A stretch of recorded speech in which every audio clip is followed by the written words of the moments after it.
I've out with a 5-part series on Alexander Hamilton. I think, love him or hate him, Alexander Hamilton is our most fascinating founding father. I mean, he was an orphan from the Caribbean who all but kind of washed up on American shores. And by dint of unparalleled genius, huge, gargantuan ambition, and a really unique and powerful vision, not only made a new life for himself here, and a life of success, an exalted life here for himself, but he created a new country that we call the United States of America. And he was really responsible, more than anybody else, for, you might say, creating the blueprint for what the United States of America would become. And tonight, as the first lecture in a 5-part series, I'm going to focus less on Hamilton the man himself. Oh, and there's a picture of him right there. Less a focus on Hamilton the man than on his historical reputation. I don't know of any historical figure, none, that has experienced a reversal in reputation, historical reputation, as dramatic as Hamilton. And I mean up to maybe 10 years ago, 20 years ago, certainly 20 years ago, right from the time Hamilton was killed, murdered by Aaron Burr on July 11th, 1804, right up to about 20 years ago, Alexander Hamilton was the most vilified founding father. He was believed to be and depicted as the villain of our national story. I think the best that Hamilton could have hoped for was to be, he was so hated, that I think the best he could have possibly hoped for was to be forgotten. And I think that's what Secretary of the Treasury, Jack Lew, 10 years ago, was counting on. You might remember Jack Lew was Secretary of the Treasury under President Obama, and in June 2015, he announced, I think quite, innocently, I mean, naively, it turns out, he just announced kind of casually that Alexander Hamilton would be removed from the $10 bill and replaced by a woman. Probably Harriet Tubman, but that hadn't been decided yet. Oh my gosh, did he pick the wrong time to announce that. Because it just so happened that the country was in the midst of Hamilton mania.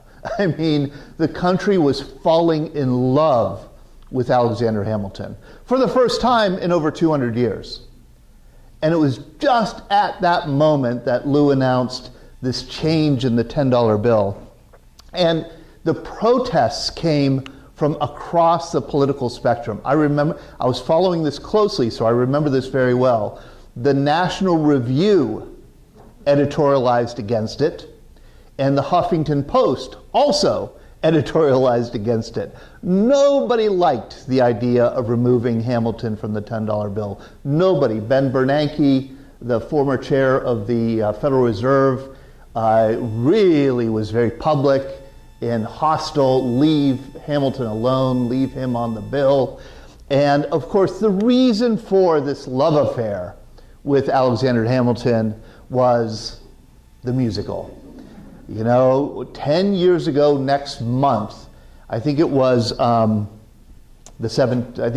17th, the musical debuted off-Broadway, and it was immediately a hit. This was a musical written and performed and starred in and sung, composed by a Puerto Rican American, Lin-Manuel Miranda, who had read this biography behind me, Ron Chernile's, wonderful, and I do recommend it. It's a wonderfully written book. I think historians think that it has some flaws, 1 or 2 major flaws, but it's incredibly well written. It's very lively, And I think it captures Hamilton's character and personality wonderful. This is Ron Chernow's biography, Alexander Hamilton, which came out in 2004. This guy, living in New York City, read the book, loved it, and saw something in it. How do you say? He saw something in it that he could relate. He saw a founding father that he and his generation could relate to. He fell in love with Hamilton, and he worked really hard over the next 7 or 8 years to create a musical about Hamilton's life. What a remarkable thing to do. And it is a musical, kind of unlike any that I know of. He kind of went out of his way to pick a multi-ethnic, multiracial cast. You can see Jefferson is black, Washington is black, Miranda himself was Puerto Rican, and he made the musical mostly of rap music, but rap and soul and R&B and some popular tunes. The whole idea was to tell the story of the American founding, mostly from the Revolution through the Constitution, the early Republic, through rap music, and to highlight the rivalries among the founders, and there were fierce rivalries, as like an epic hip-hop rap battle. You know, I'm not big into hip-hop, but these hip-hops, rappers, East Coast, West Coast, they get into these fights. Sometimes they physically kill each other, it gets really fierce. That's how he depicted the founding fathers, as these rappers who were competing with one another to have their version, their vision supreme. And I think it did so many. God bless Lin-Manuel Miranda.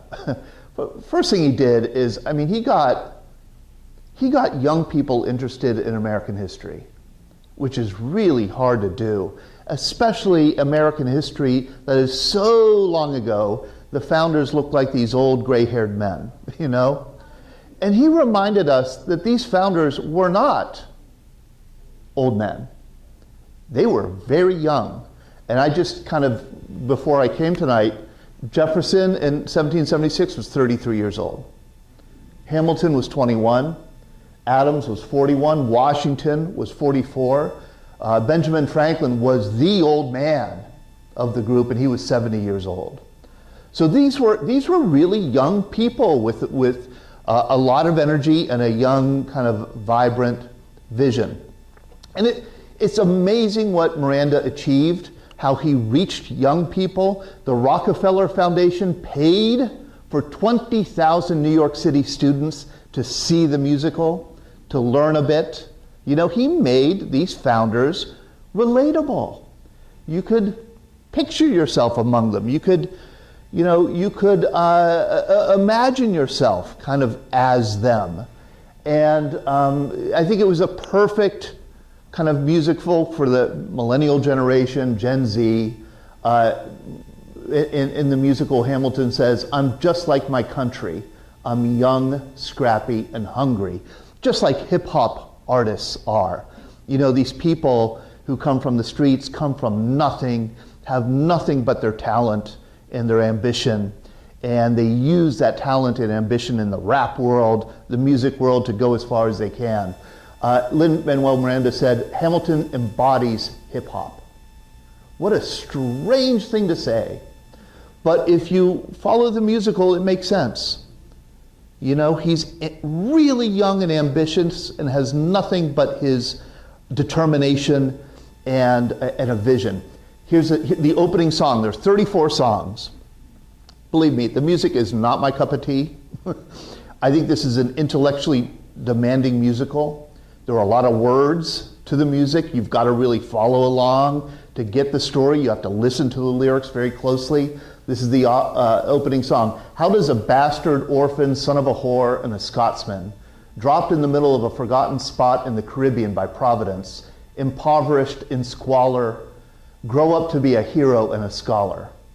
The $10 founding father without a father got a lot farther by working a lot harder, by being a lot smarter, by being a self-starter, By 14, they placed him in charge of a trading charter. That is all exactly true. Exactly true. And Hamilton emerges from the musical as just like the perfect 21st century hero. I mean, all those qualities, like the qualities that Miranda ascribes to him. Oh my gosh, this gives me, gonna give me a seizure. Here he is, check out my Hamel guns.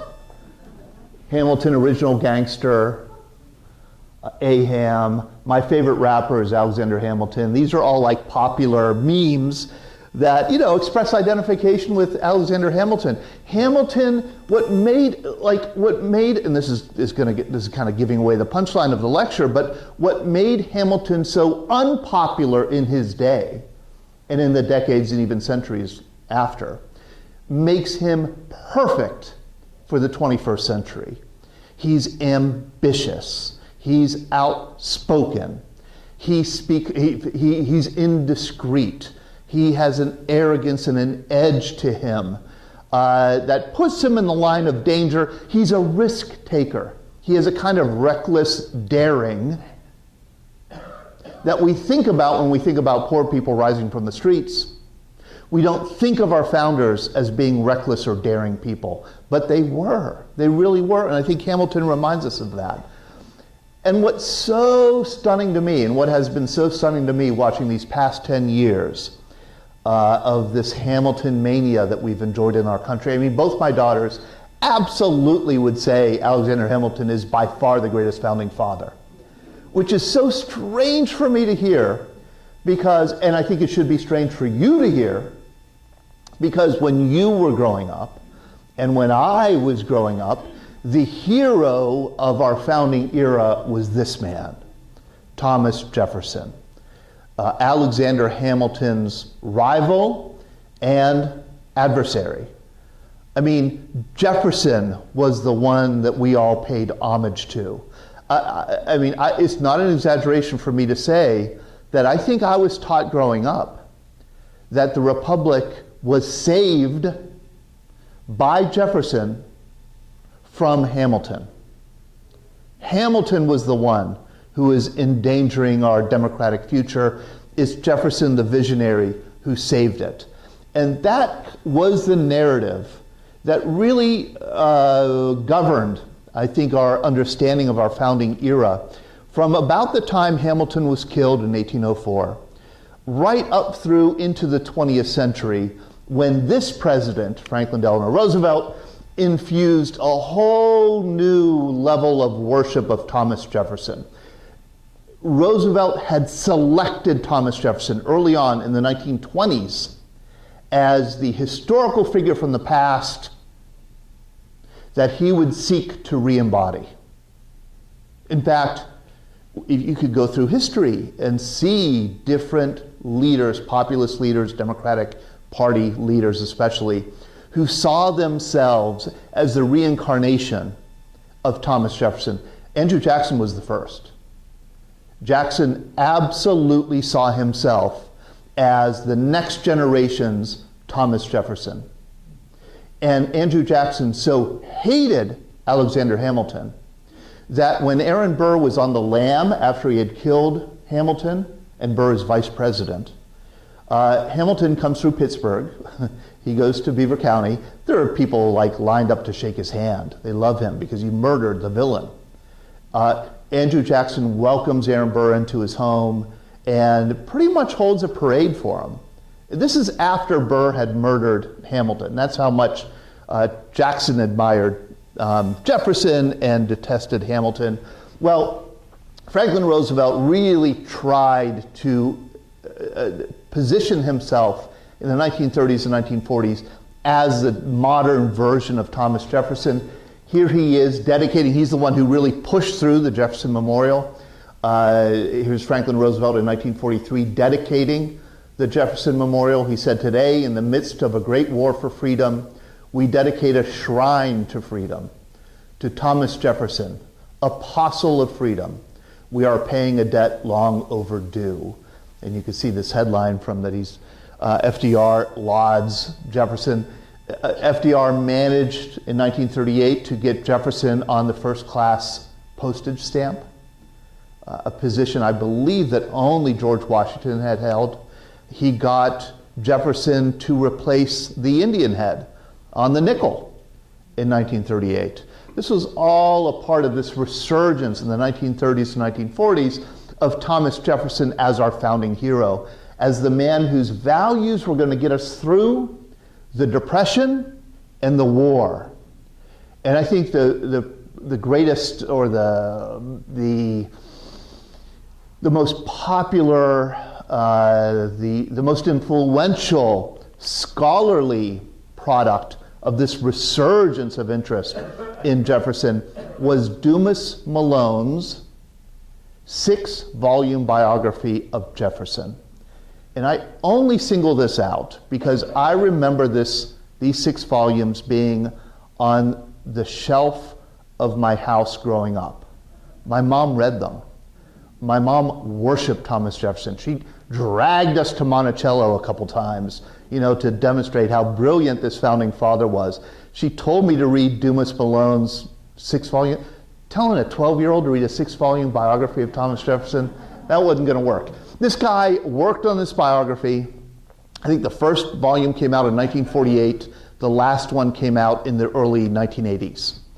And it won a Pulitzer Prize, absolutely depicts Jefferson as barely saving the Republic from Hamilton. He says in the first volume, our democratic tradition stems from Jefferson, corruption and deficits from Hamilton.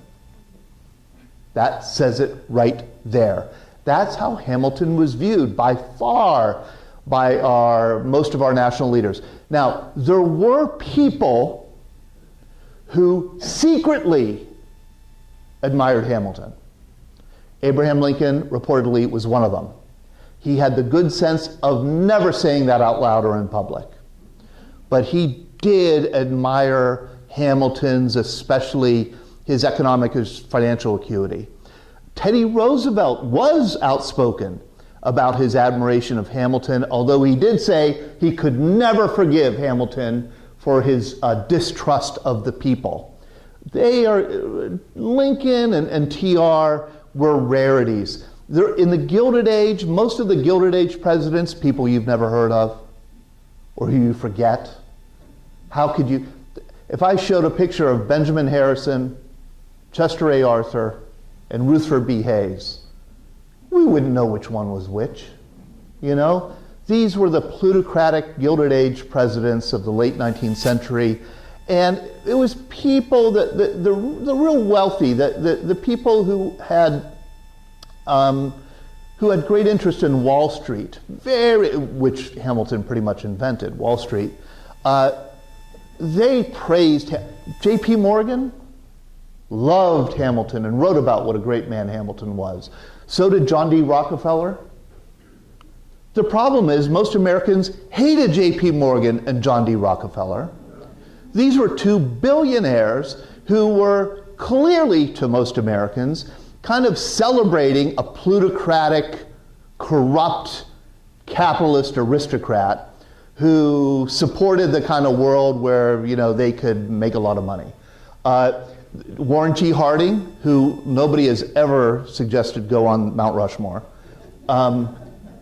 he and his Secretary of the Treasury, Andrew Mellon, were determined to put a memorial to Alexander Hamilton in Washington, D.C. Boy, did they have a tough time doing it. They finally did do it. Here they are, dedicating this memorial to Alexander Hamilton. It's on the South Plaza of the Treasury building. I know, I've never seen it. I've been to Washington, D.C. many, many times. I've never seen it. And just today, I thought, I've been by the Treasury. Why have I never seen it? So I went on Google Maps and I did Street View to walk down the street, how I would see here it is, right there. You have to go through this fence into this parking lot to look at it. It's behind the tree, you can't see it. That's the point. That's a pretty darn obscure memorial for somebody who's supposed to be our greatest founding father. But that's the kind of disrespect Alexander Hamilton got for 200 years after his death. Really just remarkable. And Hamilton, he is himself to blame for a lot of this. Hamilton was very disliked in his own day. Very much disliked. Disliked, of course, by influential and powerful people like Thomas Jefferson, who once wrote a famous letter to George Washington, President George Washington. He writes this letter. John Adams also writes a letter. He says, "Dear Mr. President, do not trust Alexander Hamilton." And he lists 25 things wrong with Hamilton. A list of 25. This is what he said in one of the letters. He calls Hamilton a man whose history, from the moment at which history can stoop to notice him, is a tissue of machinations against the liberty of a country which has not only received and given him bread, but heaped its honors on his head. In other words, this is an ungrateful, poor, obscure immigrant who has benefited from this country, and yet he's gotten himself ahead with machinations against the liberty of the country. Jefferson was Hamilton's adversary, but Hamilton's political ally, John Adams, also hated Hamilton. This is what he said: "That bastard brat of a Scottish peddler." Oh man, I forgot about this. His ambition, his restlessness, and all his grandiose schemes come, I'm convinced, from a superabundance of secretions which he couldn't find enough whores to absorb. Oh my gosh. And that was really a big part of Hamilton's reputation, is like to call him a ladies' man is underselling it, like he was a philanderer of the first class. He was a known, he cheated on his wife and was open about it. You know? He was one of the most dishonest, arrogant, difficult to deal with people you could imagine. I love these memes here. Mr. Heartbreak Hamilton, so handsome, you keep him in your wallet. You made a deposit in the central bank of my heart. You must be debt, because my interest in you is growing. But I love Martha Washington. There's a great anecdote about Martha Washington visiting the camp of the Continental Army in Morristown, New Jersey. And in camp was a tomcat, a real cat, chasing around the other female cats relentlessly. And Martha named him Hamilton. Even his best friend, and this is truly, Gouverneur Morris was Alexander Hamilton's best friend. When Hamilton was dying on July 11th, and he finally died on July 12th, Hamilton's wife, Eliza, went to Gouverneur Morris and said, "Could you deliver the eulogy?" And he said, I think I'm going to be busy that day. And he wrote in his diary, this is from his diary. And he wrote this also in letters to other people. This is the hardest possible job you could ever give anybody. How do you eulogize a man who is universally hated? You know? He said, "This subject is difficult. He was a stranger of illegitimate birth. Some mode must be contrived to pass over this handsomely. He was indiscreet, vain, and opinionated. He was on principle opposed to republican and attached to monarchical government. This cannot therefore be concealed. He was in principle opposed to dueling, but he has fallen in a duel. I cannot thoroughly excuse him. I must not either dwell on his domestic life. He has long since foolishly published the avowal of conjugal infidelity." In other words, he was a cheater, he was a monarchist, he was arrogant, he was vain. What can I say? At a funeral, what can I say that's nice about this guy that anybody is going to believe? And he did think that he had failed. Jefferson wrote this letter to President Washington detailing the 25 things that made Hamilton abominable to him. I read through that letter and read through other comments from other people, and I've come up with 4 reasons why Hamilton was hated in his own day. And I think these are really interesting reasons, because there are 4 reasons that killed his reputation in his own day, but wouldn't harm him so much today. We live in such a different world today. And I think of the first these 4 things. 2 of them are very personal, having to do with his personality, and 2 of them are very ideological, having to do with his political theories and approaches.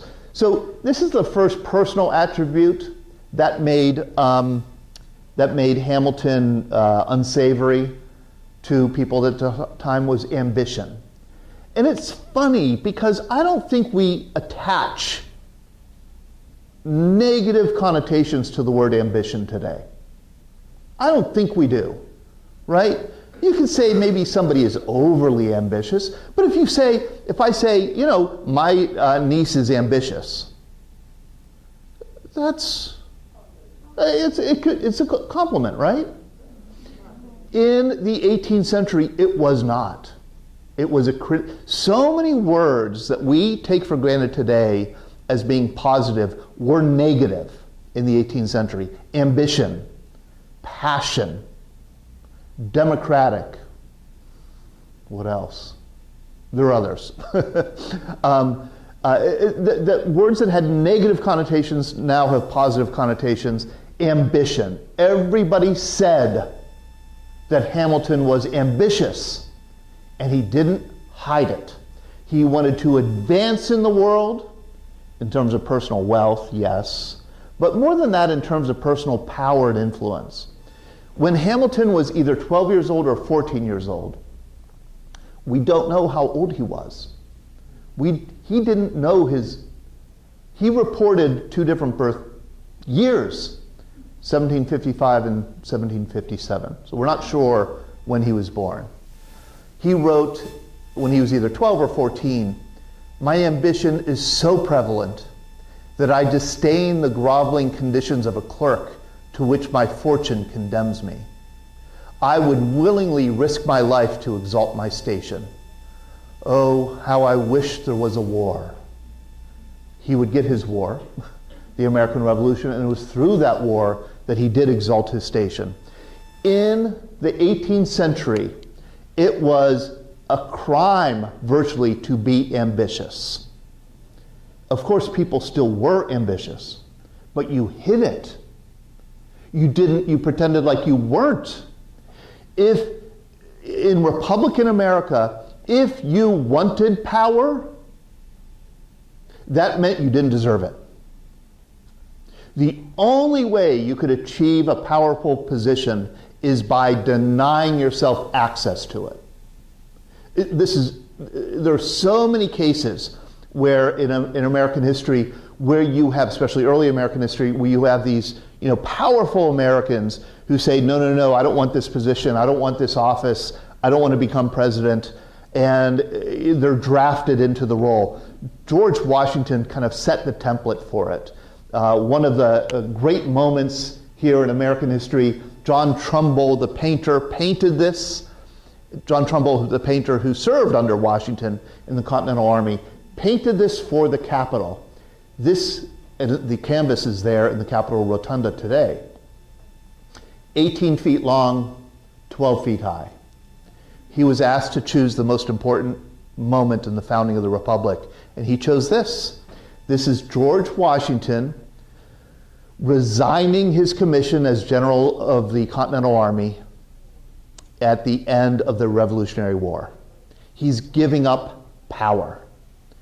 This, to Trumbull and to most Americans, was the most admirable thing a Republican leader could do: deny himself power. It was because of this resignation, of course, that made George Washington universally acclaimed as our greatest leader, and the country had to plead with him to come back into public life as President of the United States. He served 2 terms. They pleaded with him to serve a 3rd term, and he refused.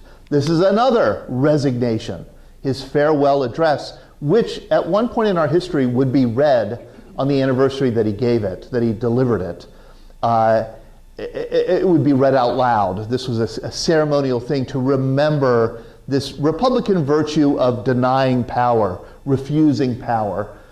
George Wills says that Washington was a virtuoso of resignations. You had to show that you were not ambitious. This custom of not being ambitious really ruled our political life through the 19th century. When you ran for president, you never ever said you wanted to be president. In fact, you never said, people didn't say of you, that you were running for president. They said you were standing for president. And this was so key. Candidates themselves would not talk about their plans for office. They would deny that they were running. It was their surrogates who were pushing them to run. The first candidate for president to break this precedent was William Jennings Bryan. This was a great experiment in 1896. William Jennings Bryan from Nebraska. He was a great public speaker, highly energetic populist, and he was the first to travel the country and to say, I want to be president, and give speeches. His opponent, Republican William McKinley, very deliberately never left his front porch. He said, oh, I don't care. You know, they can elect me president or not. And it was the front porch. McKinley won. The country was not ready for the kind of new modern candidate that William Jennings Bryan would become. John Adams, Thomas Jefferson both warned Washington, be careful of this guy. He's a conniving, scheming, ambitious politician. And Washington, who loved Hamilton, that's a big part of Hamilton's story. Hamilton had one great ally, and that was George Washington, who adored Hamilton and really facilitated Hamilton's rise. Washington reads the critiques from Adams and Jefferson, and he writes, by some, Hamilton is considered an ambitious man and therefore dangerous. That he's ambitious, I'll readily grant you, but his ambition is an admirable one, the kind which prompts a man to excel at everything he attempts. I think Washington saw something in Hamilton that the others didn't. He saw this positive quality of ambition. And I think Washington was generous enough to see, I like to believe that he was, Hamilton, coming from the background that he had, he could not afford to hide his ambition. He could not afford to keep himself in the shadows. He had to put himself out. That was the only way he was ever going to make it in the world, is if he forced himself on the world. You know, Jefferson, Adams, Washington, who came from prominent families, came from, much more money, they could afford to, have people draft them in to public positions. Hamilton could not. The second personal quality that Hamilton had that made him odious to Americans in the 18th century was that he was indiscreet. He spoke his mind. He said what he thought. You'll recall when we talked about George Washington here last year, Washington was very taciturn, very reserved. He had learned from the rules of civility, which was written by a 16th century Jesuit priest, the 110 Rules of Civility, how you have to govern yourself if you're going to be a respectable man. Washington at age 16 copied the whole book down in his own handwriting, and he followed the 110 rules to a T. Some of the rules are hilarious. I've said this. Don't pick body lice off of yourself in public. Don't clean your teeth with the tablecloth. Like that kind of stuff, you know. Use a fork, not a knife, to eat all your food. Most of the rules, the vast majority, have to do with speaking. Don't talk too much. Don't give your opinion. Why? You may be wrong. You may give offense. Those are two sins in the world of 18th century gentlemen. You don't risk your reputation by giving an opinion that is off base, and you don't offend people in your speech. So George Washington spoke very little. Hamilton spoke all the time. All the time. He was always mouthing off about this or that. Very forceful and opinionated. He was often wrong in his assessments, but he was not shy about giving his opinion. I think today we kind of like that in people, for the most part. You get a sense of authenticity. You get a sense of honesty, maybe, from people. But not in Hamilton's day. Gouverneur Morris, again his friend, Gouverneur Morris wrote in his diary on Hamilton, he was the most frank of men, indiscreet, vain, and opinionated.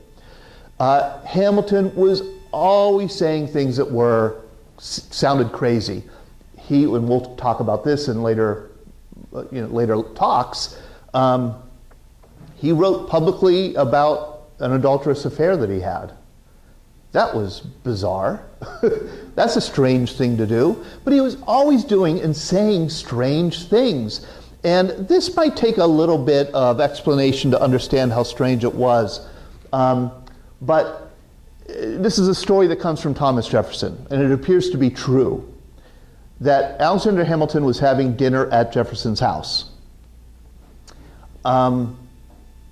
Hamilton was admiring these three portraits of Francis Bacon, Isaac Newton, and John Locke. These 16th century, 17th and 16th century scientists and thinkers, Enlightenment thinkers, that Thomas Jefferson said were the three greatest men in history.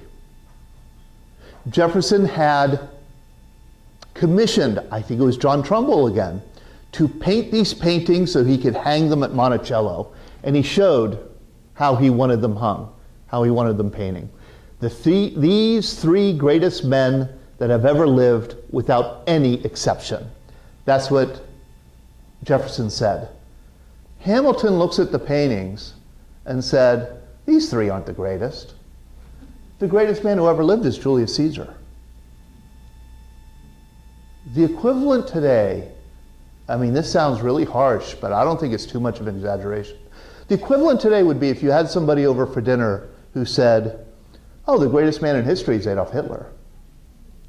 What? That's insane. I mean, Julius Caesar is, the man who toppled the Roman Republic. He's the worst empire-building dictator you could imagine. And yet it's clear that Hamilton, that's what he thought. Caesar was the greatest. He amassed more power than anybody else.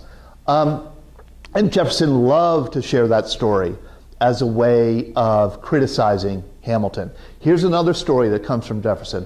Again, dinner at Jefferson's Monticello. It's with John Adams, Alexander Hamilton, and Thomas Jefferson all having dinner. Adams says, purge the British Constitution of corruption, and it would be the most perfect constitution ever devised. Hamilton responds, purge it of its corruption, and it would be an impracticable government. As it stands with all its supposed corruption, it is the most perfect constitution that ever existed. This is Hamilton seeming to endorse political corruption. And Jefferson would always tell this story, as would Adams. And that is the lesson that Jefferson drew from this back and forth. Jefferson would explain it, Hamilton was not only a monarchist, but for a monarchy bottomed on corruption. And I don't think that's at all what Hamilton meant when he said this. I think that Hamilton was a political realist in a way that we would appreciate and understand today, and in a way that was distrusted in the 1780s. Thomas Jefferson believed that we were going to build a new virtuous republic here in America, where our citizens will be public-spirited, where citizens will vote not in their own narrow self-interest, but in the interest of the people and the public at large. Hamilton thought that was crazy. Hamilton believed that people were selfish, ambitious, grasping. He saw that people got into politics to increase their advantages and to block their rivals from those advantages. People got into politics to advance their own self-interests and to harm their adversaries. He saw politics as a rough and tumble world of horse trading and negotiation. It was strife. It was a wrestling match, politics. And the role of government was to umpire it, was to serve as a referee, to make sure that it didn't get out of control, it didn't get violent, and it was reasonably fair. That was the idea. To Jefferson, he really thought that you could change the human heart. You could build a new man here in America, a new virtuous Republican man who could oversee a republic of liberty where people would not be grasping and selfish, but we'd be public-spirited. And I think that's separated this politicking, this political realism that Hamilton possessed. I think makes him, we could identify with that today, but in the 18th century, no, it made him suspicious. And then the last thing that really made Hamilton suspicious was his policy. His policy proposals were crazy. Thomas Jefferson envisioned the United States being an agrarian, a small agrarian or agricultural republic where power is broadly dispersed among states and local communities, and where we don't meddle in the world's business, we don't get involved in a lot of commerce or trade, we keep life simple and small. Hamilton very much believed the opposite. He envisioned America being a strong, powerful, industrial, manufacturing empire with transnational connections around the world, and where decisions were made with a strong central government that was unrestrained by the local loyalties and local prejudices and parochial, values of farming people. And Hamilton believed this in an age, the 1790s, when 90% of Americans, probably 95% of Americans, were farmers. 95% of Americans are farmers. The rest are small shopkeepers who are supplying farmers. And Hamilton says very outspokenly, farms are nice, but you're not going to build a powerful nation on farms. If you want farms, or if you want a powerful nation, you need cities. You need factories. You need to become like industrial England or Europe. Jefferson said, I think that our governments will remain virtuous for many centuries as long as they are chiefly agricultural. When we get piled upon one another in large cities, as in Europe, we will become corrupt, as in Europe.